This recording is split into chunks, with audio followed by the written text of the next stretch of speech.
तो उन्हें होती है जो अतीत में जीते हैं और भविष्य में जिनकी वासना अटकी होती।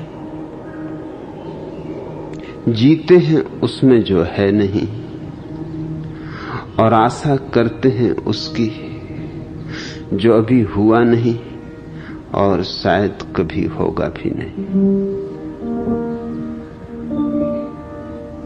धर्म का संबंध न तो अतीत से है न भविष्य से है। धर्म है अभी और यहीं जीना, बस अभी और यहीं। इस क्षण के पार कुछ भी नहीं। इस क्षण से हटे कि धर्म से चूके। बाल भर का फासला पड़ा इस क्षण से कि जमीन आसमान अलग अलग हो गए। यह क्षण द्वार है प्रभु का, क्योंकि वर्तमान के अतिरिक्त और किसी की कोई सत्ता नहीं। अतीत है मात्र स्मृतियों का जाल और भविष्य है केवल कल्पनाओं सपनों की बुनावट। दोनों अस्तित्व शून्य है और इन दोनों में जो जीता है उसी का नाम संसारी है। वही भटका है। ध्यान रहे, जिसको तुमने संसार समझा है वह संसार नहीं। घर द्वार, पत्नी, बच्चे, बाजार, दुकान, यह सब संसार नहीं है। इसको तो छोड़ देना बड़ा आसान। इसको तो बहुत भगोड़े छोड़कर भाग गए। मगर सवाल यह है कि क्या संसार उनसे छूटा? बैठ जाओ गुफा में हिमालय की, फिर भी संसार तुम्हारे साथ होगा, क्योंकि संसार तुम्हारे मन में है और मन है अतीत और भविष्य का जोड़। जहां वर्तमान है वहां मन नहीं। बैठकर भी गुफा में क्या करोगे हिमालय की? वही अतीत की उधेड़बुन होगी, वही बीती बातें याद आएंगी, वही बिसरे विस्मृत हुए क्षण लौट लौट द्वार खटखटाएंगे। क्या करोगे हिमालय की गुफा में बैठकर? फिर भविष्य को संजोओगे, फिर आगे की योजना बनाओगे। और अक्सर तो यूं होता है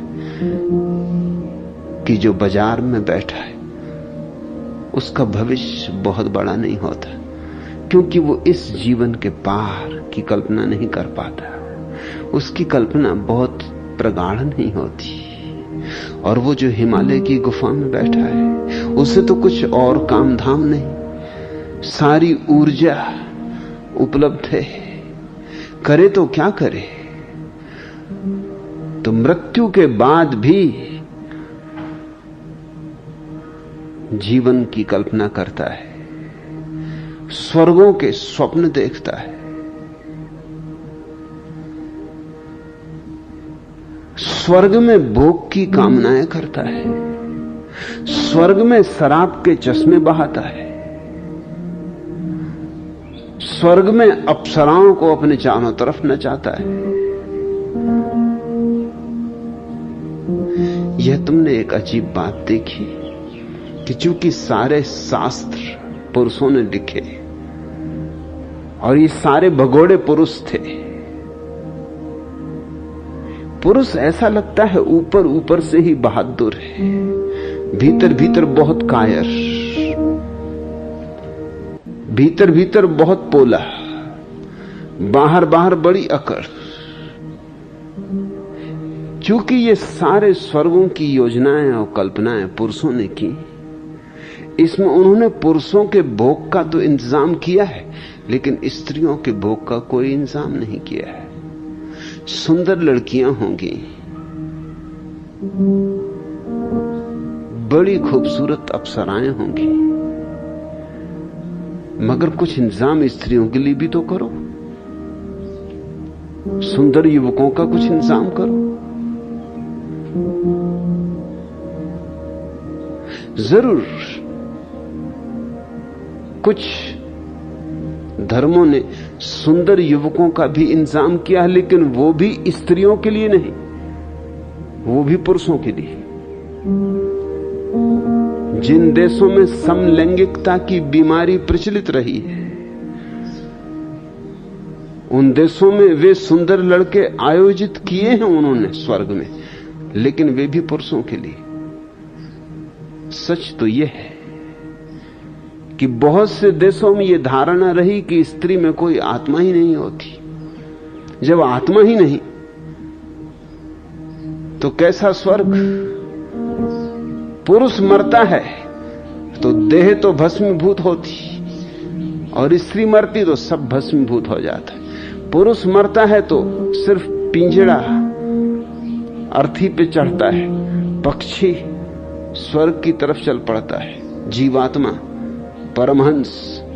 और स्त्री मरती है तो सभी राख हो जाता, कोई आत्मा तो है नहीं स्त्री में। इसलिए स्त्री के लिए स्वर्ग में कोई इंतजाम नहीं, कोई व्यवस्था नहीं। न साड़ियों की दुकानें, न जौहरी, न जवाहरात, न सोना, न चांदी, कुछ भी नहीं। कारण साफ है, इंतजाम पुरुषों ने किया है। वो क्या फिक्र करें स्त्रियों की? अपने लिए इंतजाम कर लिया उन्होंने, अपने लिए सब व्यवस्था कर ली है। स्त्री तो आत्मा रहित है, इसलिए बहुत से धर्मों में स्त्रियों को मंदिर में प्रवेश का अधिकार नहीं। स्वर्ग में प्रवेश का तो क्या अधिकार होगा? मस्जिदों में प्रवेश का अधिकार नहीं, सिनागागों में प्रवेश का अधिकार नहीं। स्वर्ग की तो बात ही छोड़ दो, और मोक्ष का तो सवाल ही ना उठा।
ये सारी कल्पनाएं किसने की हैं? ये गुफाओं में बैठे हुए लोग जो कहते हैं हम छोड़कर आ गए संसार,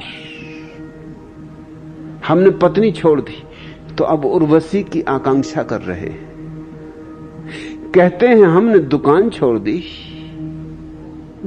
धन छोड़ दिया, तो अब स्वर्गों में वृक्षों पर फूल लगते हैं वो हीरे जवाहरातों के, और पत्ते लगते हैं वो सोने चांदी के। कंकड़ पत्थर तो वहां होते ही नहीं, राहें भी पटी हैं तो बस मणि मुक्ताओं से पटी हैं। यही लोग हैं जो दुकानें छोड़ के भाग गए। इनकी कल्पनाओं का विस्तार तो मौजूद है, और अपने लिए स्वर्ग, और अपने से जो भिन्न है या अपने से जो विपरीत है उनके लिए नरक। जो अपनी मान के चले उनके लिए स्वर्ग, जो अपने से विपरीत धारणाएं रखें उनके लिए नरक। और नरक में भी इन्होंने फिर कष्ट का जितना इंतजाम इन्होंने कर सकते थे किया है। हिटलरों को माफ किया जा सकता है, चंगेज खां और तैमूर लंग पीछे पड़ जाते हैं तुम्हारे ऋषि मुनियों के सामने। नरक की उन्होंने जो कल्पना की है वो महादारुण है। उस कल्पना को करने के लिए भी बड़े दुष्ट चित्त लोग चाहिए, और ये थे अहिंसक, शाकाहारी, दुग्धाहारी, सिर्फ दूध ही दूध पिए।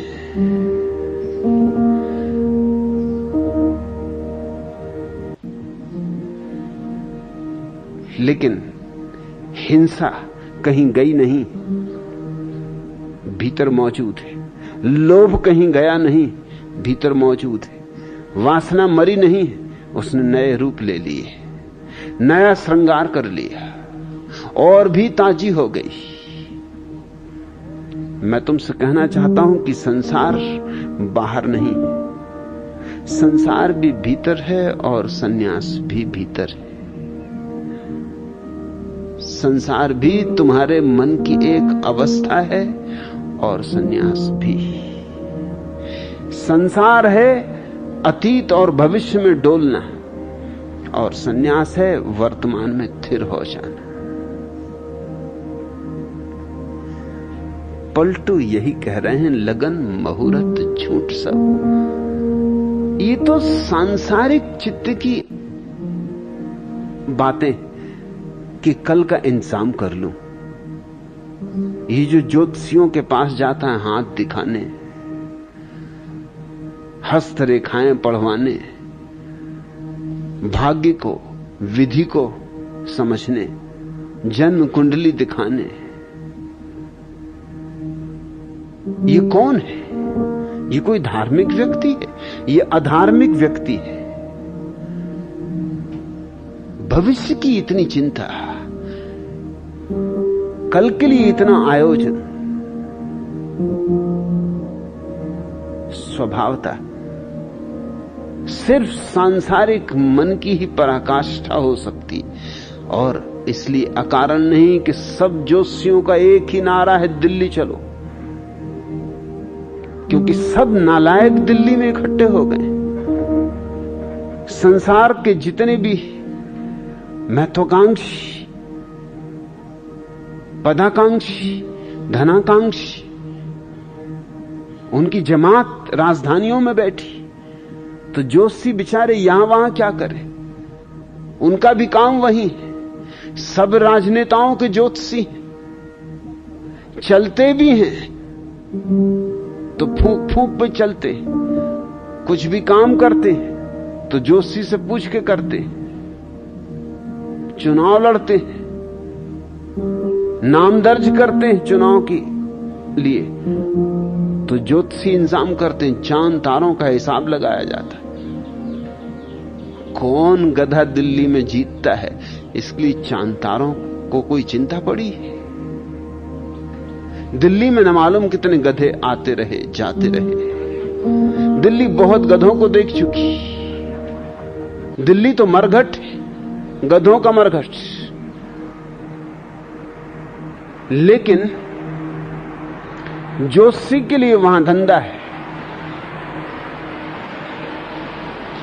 ये जोशी धर्म स्थानों पर भी अड्डा जमाए बैठे। ये बड़ी हैरानी की बात। दिल्ली में तो समझ में आता है, मुझे कुछ ऐतराज नहीं। दिल्ली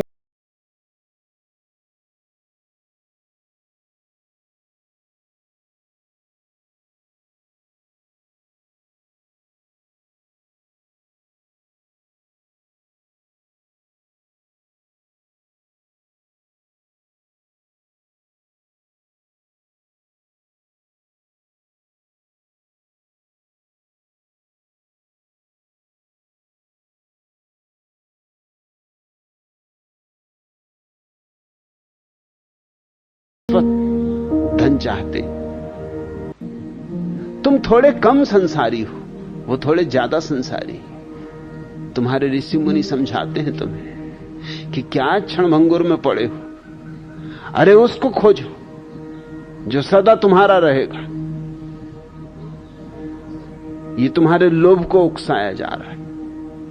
तुमसे कहते हैं कि क्षणभंगुर में समय मत गमाओ, नहीं तो नरक में सड़ोगे। ये तुम्हारे भय को प्रज्वलित किया जा रहा है। तुम्हारा तथाकथित धर्म भय और लोभ का ही जोड़ है, और भय और लोभ से धर्म का क्या संबंध।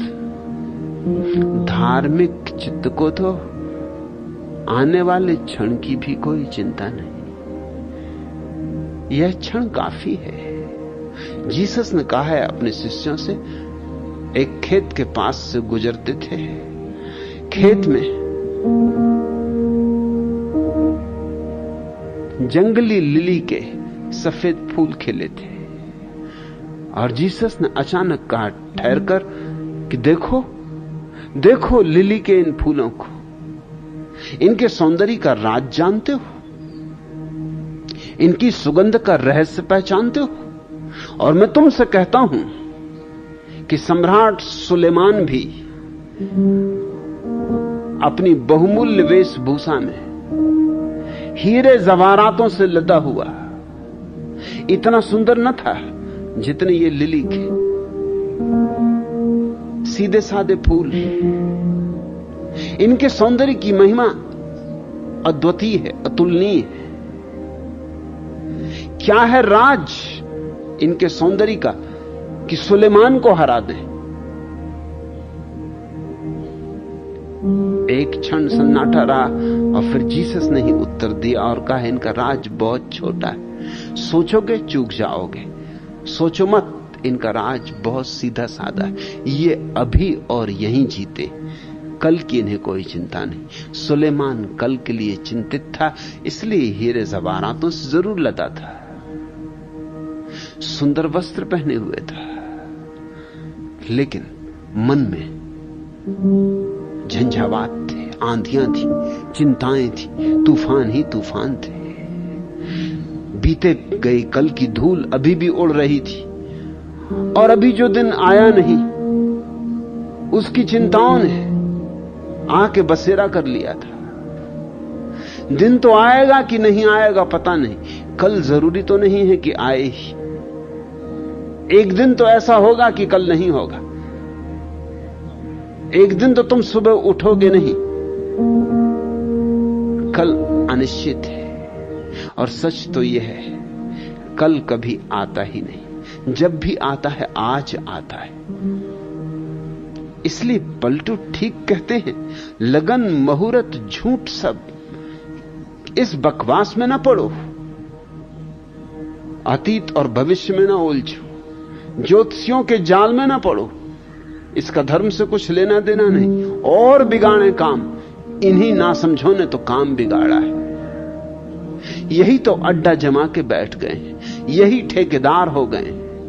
मंदिरों पे कब्जा, तीर्थों पे कब्जा, हर जगह यही बैठे, हर जगह यही साजिश। सदियों से आदमी का शोषण चल रहा है।